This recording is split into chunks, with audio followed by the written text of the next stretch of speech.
It's always good to have some winners coming off a big week number 9, and nobody was a better winner than C.J. Stroud, the rookie quarterback for the Texans, leading Houston to a big victory over Tampa Bay. And all of his weapons were involved. Well, really all the pass catchers. Dalton Schultz, big game. Nathaniel Dell, big game. Nico Collins found the end zone, but C.J. Stroud, over 50 fantasy points. Even the best running back was in this game, too. So you had Stroud with 470 and 5. Rashad White continuing to do work in the passing game. Tank Dell, 2 touchdowns, over 100 yards receiving. And Dalton Schultz, I didn't think he would play well, but certainly did. 10 catches, 130 yards, and a touchdown. Did have a fumble. But who cares when he's playing the way that he did?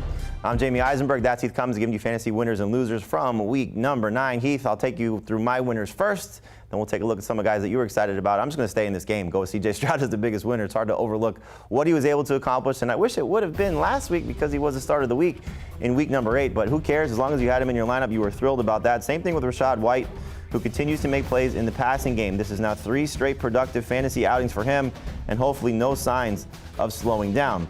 We'll talk about Devontae Smith in a second, but Jake Ferguson, I think we found another must-start tight end. 10 targets, 7 catches, 91 yards, and a touchdown. This is the second option for Dak Prescott, but really a top 10 fantasy option for you in your teams.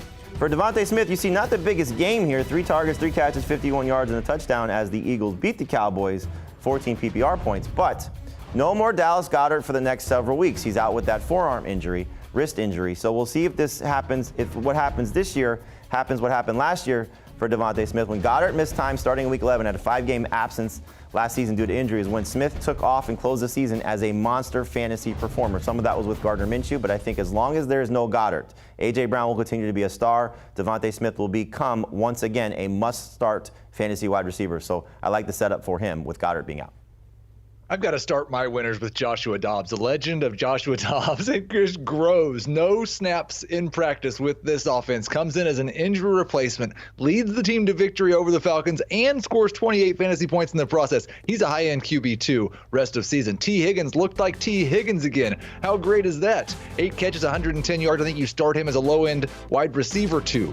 Cole Kmet has just established himself as a must-start tight end. We just need to stop guessing which weeks you should and shouldn't start him. Just start him every week. But my big winner was Aaron Jones. We got some whispers in the week earlier in the week last week that they were ready to cut him loose, that he might be 100%.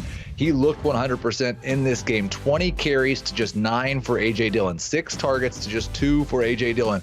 Aaron Jones was the clear lead back, and guess what? The Packers won. I would expect Aaron Jones to be a mid-RB2 rest of season. Does still have a little bit of risk because of his age and injury history, so if you wanted to sell high, I would understand, but I do think he'll be a top 20 running back rest of the way. Hopefully involved in the passing game with Christian Watson not being there. He's banged up coming off of the Week 9 victory. Does have a tough matchup, though, Aaron Jones does, against Pittsburgh in Week 10. Where there's winners, there's losers. Here are the players that left you wanting more. Some of the players who disappointed us for Week number 9. I'll start with my guys.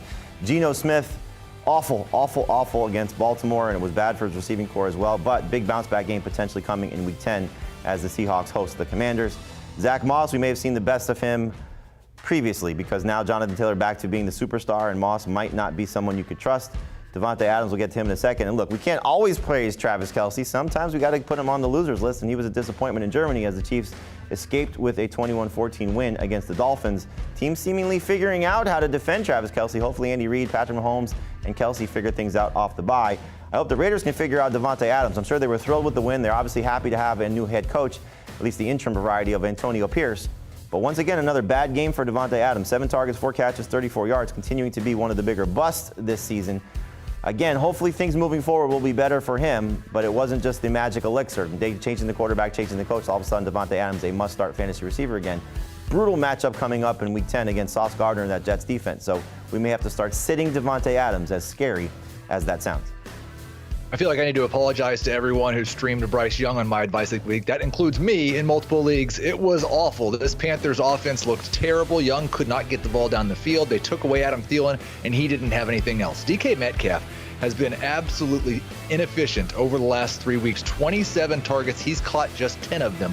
Hasn't scored a touchdown since October the 2nd against the Giants. We hope his next game, we said a comeback game for Jonnu Smith. Hopefully he breaks out. Otherwise, people might start sitting DK. People are definitely sitting Kyle Pitts.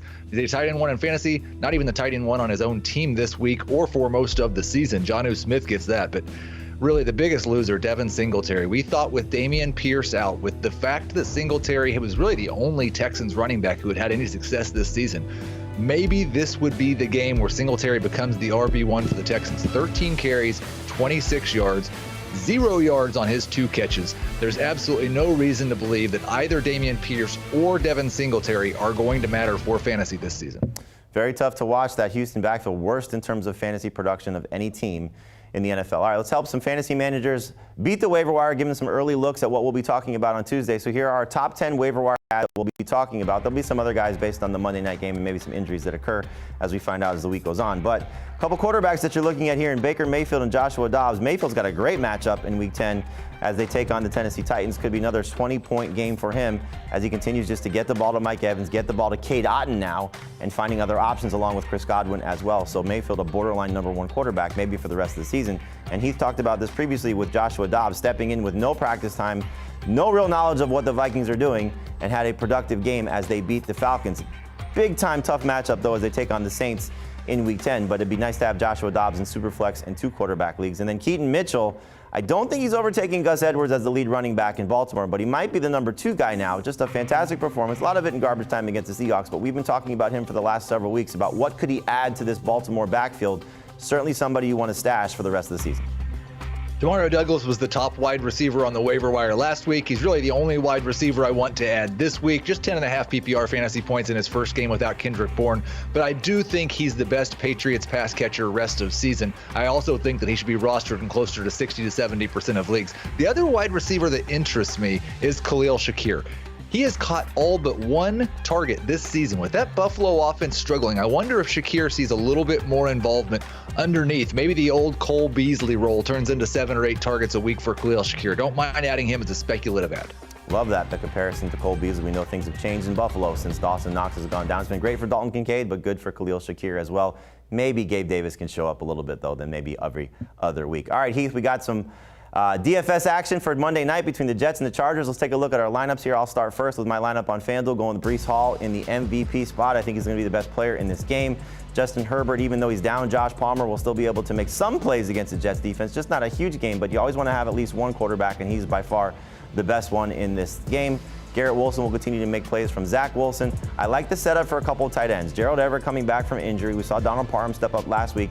Good game, scored a touchdown. We know he's touchdown dependent. Everett actually had 2 touchdowns in the 2 games prior to going down. I think he'll be involved in this matchup against the Jets defense that struggles to defend tight ends. And then Tyler Conklin coming off a game with no catches last week. I think he'll get back involved from Zach Wilson as well. The Chargers struggle to defend the position, and Conklin could have a 4 or 5 catch game against the Chargers tonight. I agree with you on Breece Hall as the MVP. I agree with you on Garrett Wilson, but I'm going Jets, Jets. The matchup of 2 teams, one that loses games they shouldn't, one that wins games they shouldn't. I think that happens again. Of course, you'll still throw in the Chargers DST. Zach Wilson probably throws a pick 6, but I'll go with the Jets DST and Greg Zuerlein in addition to Hall and Wilson. The Jets win tonight. They'll be the only team in the AFC East to get a win in week number 9 as the Dolphins, Bills, and Patriots all lost. That'll do it for us here. Make sure you check out our Fantasy Football Today podcast wherever podcasts are found.